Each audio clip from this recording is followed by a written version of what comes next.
Assalamualaikum warahmatullahi wabarakatuh. Kembali lagi di pelajaran ilmu pengetahuan alam. Untuk kali ini kita akan mempelajari tentang getaran, gelombang, dan bunyi. Untuk materi pertama kita akan membahas tentang getaran. Getaran merupakan gerak bolak-balik benda melalui titik setimbangnya secara periodik. Periodik itu berarti teratur atau dalam waktu yang sama. Pernahkah kamu melihat sebuah pegas? Oke, berikut adalah sebuah pegas. Ini yang namanya pegas ya. Yang ini beban. Jika beban kita tarik sampai di titik A, ini beban, kita tarik sampai di titik A, kemudian kita lepaskan, maka beban akan melakukan gerakan A, O, B, O, A. Berarti melakukan gerakan dari A ke O, ke B, ke O lagi, baru ke A, secara berulang. Gerakan inilah yang disebut dengan getaran. Berarti untuk satu getaran pada sebuah pegas itu adalah melewati titik A, O, B, O, A. A, O, B, O, A. Pernahkah kamu melihat sebuah bandul? Oke, berikut adalah gambar dari sebuah bandul. Bandul itu merupakan beban yang ditali ke sebuah bidang. Beban yang ditali ke sebuah bidang.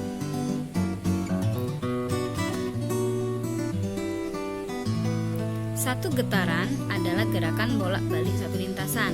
Berarti dari A ke B, ke C, kemudian ke B, kemudian balik lagi ke A.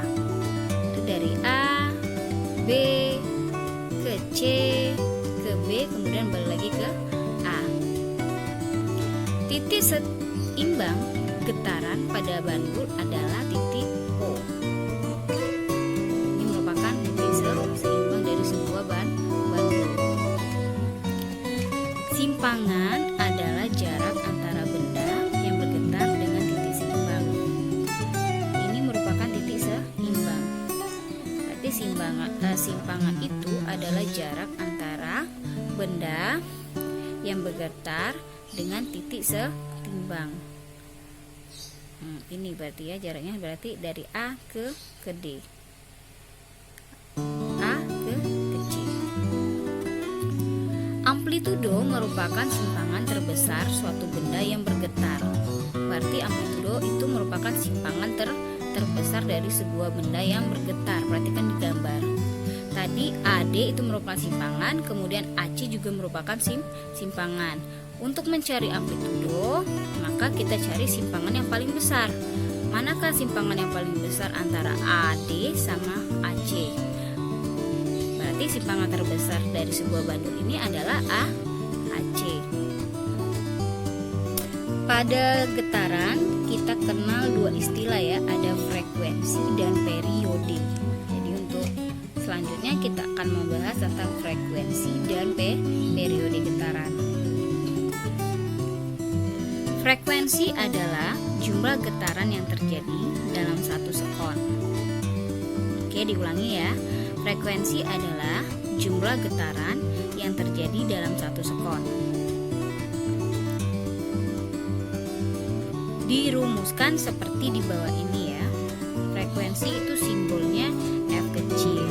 Itu akan sama dengan sigma getaran dibagi T. Diulangi, frekuensi sama dengan sigma getaran dibagi T atau resultan getaran dibagi T.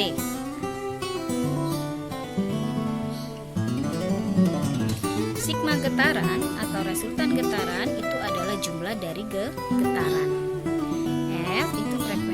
satuannya hertz, kemudian T itu waktu satuannya sekon. Selanjutnya ada periode. Periode adalah waktu yang diperlukan untuk melakukan satu kali getaran. Oke, diulangi lagi. Periode adalah waktu yang diperlukan untuk melakukan satu kali getaran. Untuk mencari periode, kita dapat menggunakan dua persamaan. Yang pertama, T itu sama dengan 1 dibagi F, berarti 1 dibagi frekuensi. Atau T sama dengan waktu dibagi dengan jumlah getaran, di mana T merupakan periode satuannya sekon. Kalau frekuensi tadi F itu satuannya hertz, kalau T kecil itu satuannya sekon. Oke, terakhir contoh soal ya. Jika dalam waktu 25 sekon terjadi 100 getaran, maka tentukanlah frekuensi dan periode getaran. Oke, untuk pertama kita harus buat dulu diketahui, ditanya ya. Perhatikan baik-baik di soal. Apa saja yang diketahui di soal? Yang pertama ada waktu.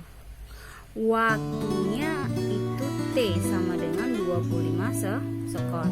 Kemudian getaran, berarti jumlah getaran ya. Sigma getaran itu sama dengan 100. Apa yang ditanyakan?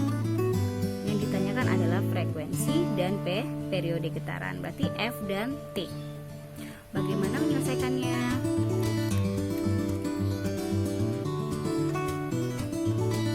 Oke, untuk pertama kita akan menyelesaikan untuk mencari frekuensi.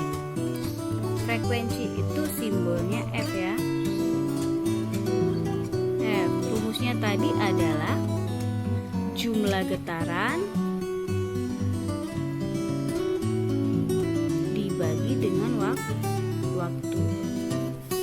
Oke, jumlah getarannya itu sama dengan 100 ya. 100 ini. Kemudian kita masukkan waktunya. Waktunya berapa? 25 sekon. Maka 100 dibagi 25 itu sama dengan 4. Satuannya adalah hertz. Jadi frekuensinya adalah 4 hertz. Bagaimana dengan periode? Untuk mencari periode kita akan gunakan rumus yang pertama ya, 1 per F atau 1 dibagi frekuensi. 1 dibagi frekuensi tadi udah dapat, berarti 1 dibagi 4 hertz. 1 dibagi 4 itu adalah 0,25 sekon. Maka periode yang terjadi adalah 0,25 sekon. Oke, sampai di sini ada yang ditanyakan, nampaknya sudah jelas.